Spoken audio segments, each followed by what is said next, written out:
c'est avec une grande fierté que les réalisations du groupe sont quand même assez intéressantes pour le pays, dans la mesure où on a réalisé beaucoup de cliniques, c'est vrai, dans la région de Casablanca. On a commencé par la région de Casablanca et on est passé à d'autres villes. On a commencé par El Jadida qui a ouvert, un grand hôpital privé qui a ouvert ses portes en mai dernier de l'année 2021.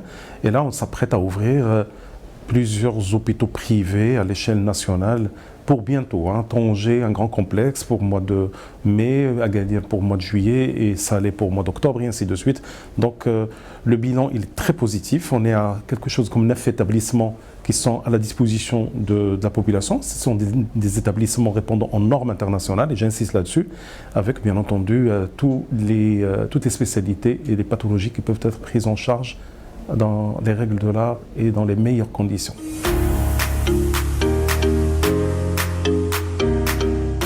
Perspective de croissance des arts, comme je vous ai dit, là, 2022, on va boucler l'année avec quelque chose comme 18 établissements au total qui seront à la disposition de la population à l'échelle nationale, du nord au sud, de Tanger jusqu'à Agadir et même au centre, puis dans la région de Khouribga.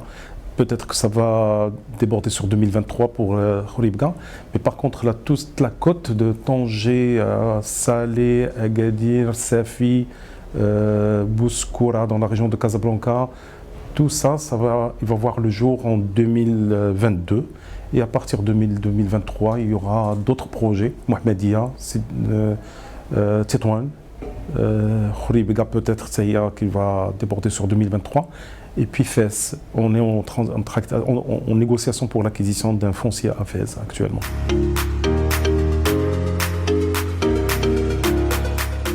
La capacité laitière, on va passer de 1000 lits actuellement, au jour d'aujourd'hui on est à 1000 lits. À la fin de l'année 2022, on va être à 2000 lits, ce qui représentera quelque chose, Inch'Allah, comme 20% de l'offre nationale dans le secteur privé.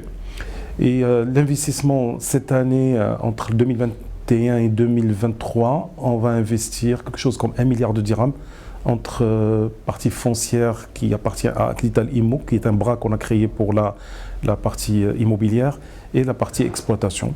Donc c'est quelque chose comme 1 milliard de dirhams d'investissement.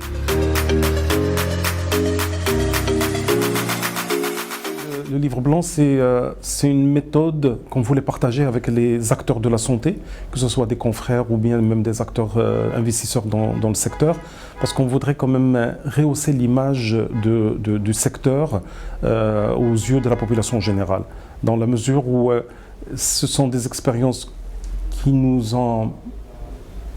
ont eu l'encouragement de beaucoup de monde, aussi bien les patients que les médecins, que même les acteurs de soins en général. Et je voulais bien que ce genre de modèle soit dupliqué même par d'autres acteurs, pourquoi pas, pour essayer quand même de répondre aux attentes de la population en matière de prise en charge sur le plan de santé.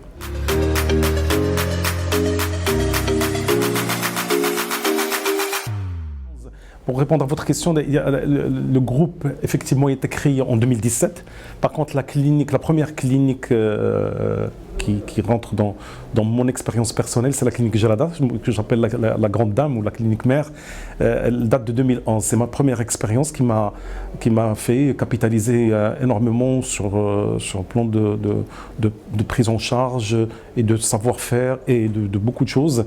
Et on a essayé de créer ce modèle-là et de le dupliquer sur d'autres cliniques. Comme vous l'avez bien dit, à partir de 2017, on a créé la holding, plutôt le groupe Acdital. Et ce groupe-là, il était à une clinique jusqu'à juin 2018.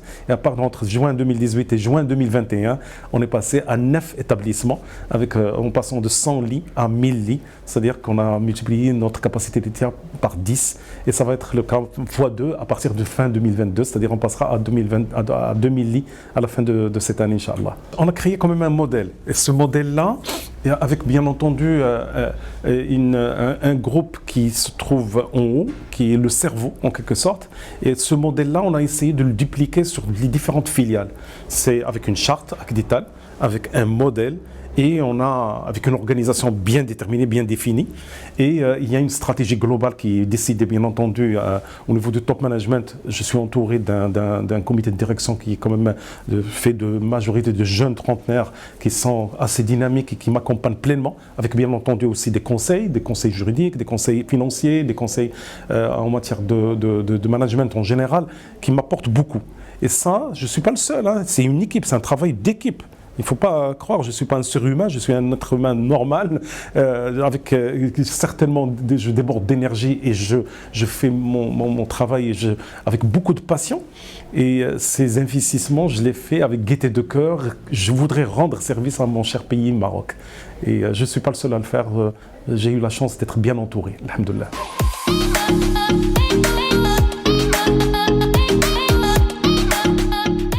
J'ai toujours eu la chance de mettre des ambitions à un niveau élevé, mais il fallait toujours trouver les moyens de ces ambitions. Les moyens, je n'ai pas les moyens pour pouvoir m'éclater à l'échelle nationale avec beaucoup d'investissements qui sont assez lourds. On a essayé quand même de nous faire accompagner par des professionnels en matière de construction, TGCC avec notre ami Mohamed Bouzouba, ou avec Aradaï en matière du foncier.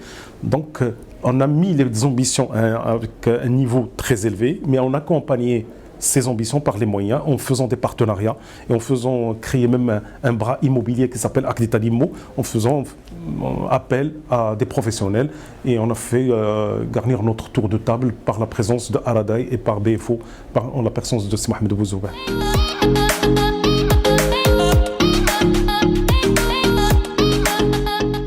Il y a un avant-projet porté par Sa Majesté, le roi, que Dieu l'assiste, et puis un après-projet. Avant, on allait se contenter de quelque chose comme moins de 10 établissements à l'échelle nationale. Mais après le discours, ça nous a boosté, ça nous a permis quand même de revoir notre stratégie et notre vision, en se disant il y aura de la demande, une forte demande dans les mois ou les années à venir. Donc il fallait quand même qu'on revoie la stratégie globalement. Et c'est pour ça que vous voyez quand même des projets un peu partout à l'échelle nationale du groupe Acdital. C'est parce qu'on voudrait accompagner pleinement ce beau projet qui va être révolutionnaire sur le plan socio-économique et qu'on salue très vivement. Et je pense que ça va rendre d'énormes services à la population en général, et ça va quand même booster aussi bien la productivité du pays et de la population. Et un peuple bien soigné, c'est un peuple beaucoup plus productif et beaucoup plus efficace sur le plan en général.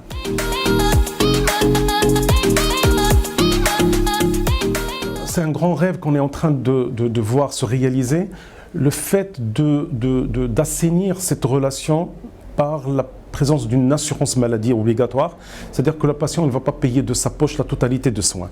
On est à quelque chose comme soit 59% qui est actuellement payé par le citoyen marocain, et j'espère avec la généralisation, on va passer à quelque chose comme 25%, en tout cas moins de 25% payé par le citoyen. On aimerait bien, c'est-à-dire qu'il paye presque rien, pourquoi pas. Mais c'est déjà un grand pas. On passe de 59% payé par le contribuable, par le citoyen, à moins de 25%. C'est un très grand pas qui sera franchi, Inch'Allah, dans les mois à venir. D'ici la fin de l'année, on aura quand même la totalité, la majorité de la population qui sera couverte par l'assurance maladie, et tant mieux. Et avec ce mécanisme, ou plutôt avec cette généralisation, la relation patient clinique ou patient médecin, je suis sûr et certain qu'elle va être améliorée d'une manière radicale. Parce que la relation, elle va être basée sur une confiance totale. Il n'y aurait pas d'arrière-pensée de transactions financières entre le médecin, entre le patient et la clinique, ou entre le patient et le médecin. Il va y avoir une relation qui est basée sur la prise en charge médicale, rien que la prise en charge médicale. Il n'y aurait pas de retombées négatives sur un plan relationnel par un impact financier qui serait quand même, qui a toujours sali cette relation et qui l'a rendu toujours compliquée.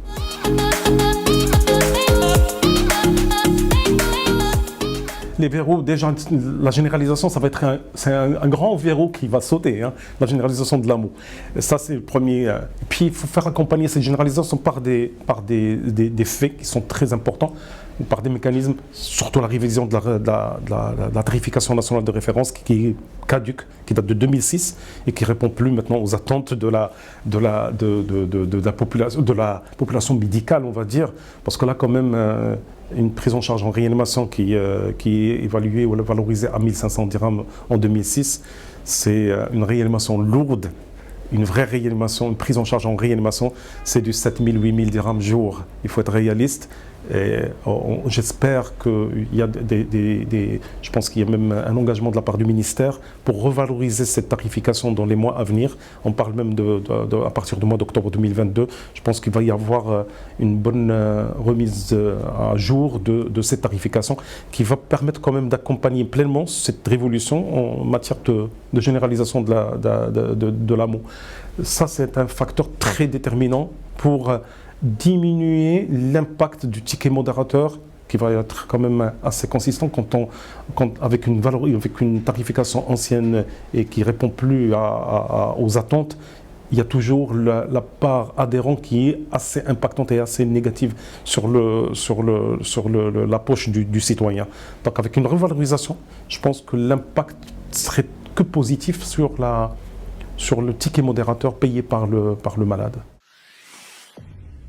Pour suivre toute l'actualité d'EcoActu.ma, inscrivez-vous sur notre chaîne YouTube et rejoignez notre communauté sur Facebook et sur les autres réseaux sociaux.